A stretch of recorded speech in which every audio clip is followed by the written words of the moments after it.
بسم اللہ الرحمن الرحیم۔ ناظرین، صفحہ نمبر 222 ہے اور ویلاگ نمبر 2 ہے۔ آج کا دوسرا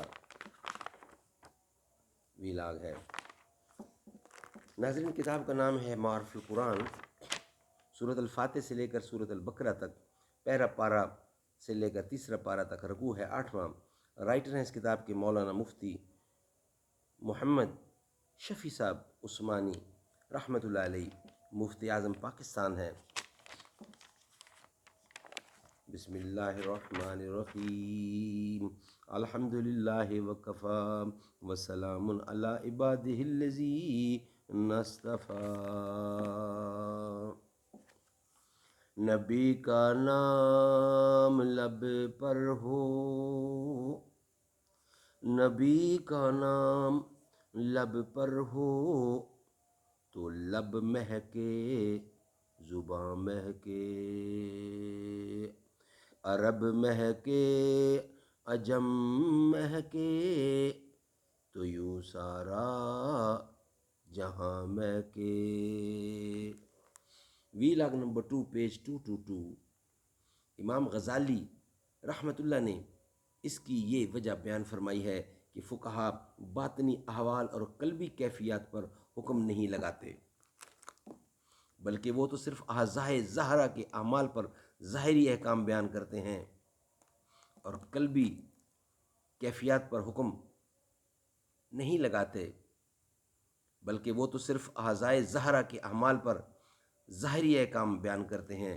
یہ بات کہ فلاں عمل کا ثواب آخرت میں ملے گا یا نہیں، یہ فقہ کی حدود سے خارج ہے، تو چونکہ باطنی کیفیات پر حکم لگانا ان کی بحث سے خارج ہے اور خشوع ایک باطنی کیفیت ہے، اس لیے انہوں نے خشوع کو پوری نماز میں شرط قرار نہیں دیا، بلکہ خشوع کے ادنی مرتبہ کو شرط کہا، اور وہ یہ کہ کم از کم تکبیر تحریمہ کے وقت محض اللہ کی عبادت و تعظیم کی نیت کرے۔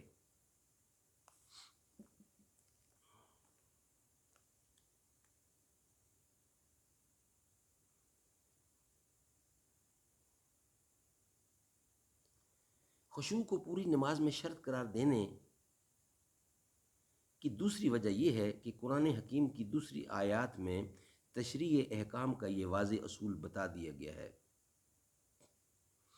کہ انسانوں پر کوئی ایسی چیز فرض نہیں کی جاتی جو ان کی طاقت امکان سے باہر ہو، اور پوری نماز میں خشوع برقرار رکھنے سے ما سوائے چند خاص افراد کے اکثر لوگ عاجز ہوتے ہیں۔